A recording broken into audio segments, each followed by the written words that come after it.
রাধে রাধে বন্ধুরা। তো আজকে কিছু বিশেষ ব্যাপার নিয়ে কথা বলবো আপনাদের সাথে। আমি হলাম সিনু।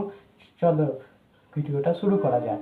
তো প্রথম কথা হচ্ছে যে যে আমরা যে প্রসেনজিৎ চ্যাটার্জিকে যে এত ট্রোল করেছে, যে সবাই মানে একটা ইন্টারভিউতে শুধু বাংলা ভাষায় কথা বলেনি, কিন্তু তারা জানতো না যে যে এই লোকটা বাংলা ইন্ডাস্ট্রির জন্য কত কি করেছে। সে বাংলা ইন্ডাস্ট্রির জন্য পুরো জান প্রাণ দিয়ে দিয়েছে।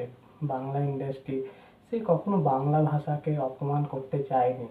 আর সে নিজের ক্ষমাটাও চেয়েছিল আর একটা পোস্টের মাধ্যমে।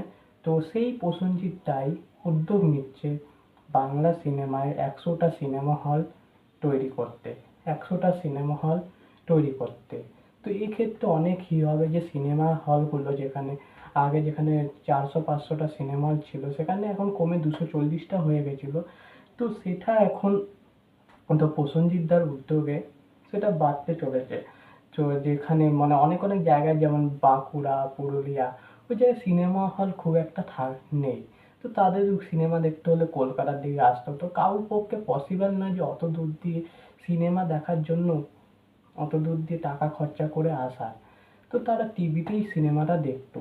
তার ক্ষেত্রে অনেক হতো। তো যারা ওখানে বাংলার অনেক অডিয়েন্স আছে, কিন্তু তারা দেখতে পেত না। তো এখন প্রসেনজিৎদার উদ্যোগে 100টা সিনেমা হল তৈরি হচ্ছে। আর তার সাথে সাথে এসআর এর উদ্যোগেও আরও 40-60টা সিনেমা হল তৈরি হচ্ছে। তো এটা খুবই একটা বাংলা ইন্ডাস্ট্রির জন্য খুবই একটা ভালো খবর, যে আমাদের যে ইন্ডাস্ট্রির উন্নতির দিকে এগাচ্ছে, সেটা একটা খুবই ভালো ব্যাপার যে প্রসেনজিৎ দা খুব একটা ভালো উদ্যোগ নিয়েছে। তো দ্বিতীয় যে আপডেটটা দেব হচ্ছে সিনেমা মিনময়ের একটা গান রিলিজ হয়েছে, সেটার বিষয় নিয়ে কথা বলবো। গানটার নাম হচ্ছে বুলবুল দা। তো গানটা লিখেছে হচ্ছে সিনেমা মিনময়, আর গানটা গেয়েছে সায়ন্তাল। তো এখানে নীলাঞ্জন ধার বলে একজন আছে ইউটিউবার, সে এখানে অভিনয় করেছে। সিনেমাও আছে, আরো কয়েকজন ইউটিউবার আছে। তো গানটা খুবই এনার্জেটিক ভাইব মনে হচ্ছে গানটার মধ্যে। কলিযুগে কথা, কলিযুগে বাঁচতে গেলে টাকা লাগে, এই একটা ভাইবটা খুব ভাল লাগছে। একটা র্যাপ হিসেবে ভাইবটা খুবই ভাল লাগছে। তো সিনেমা মিনময়ের ওই খাঁচা মুভিটা নিয়ে তো আমি খুব এক্সাইটেড ছিলাম। তো ওই মুভিটা তো এখন খুব দেখা যাচ্ছে না। এটা তো মনে হয় না ওই খাঁচা মুভির সং তো না, এটা নর্মাল এমনি সং বের করেছে। তো খাঁচা মুভিটা আসলে আমি খুব নিয়ে এক্সাইটেড ছিলাম। দেখা যাক কতদূর কি হয়।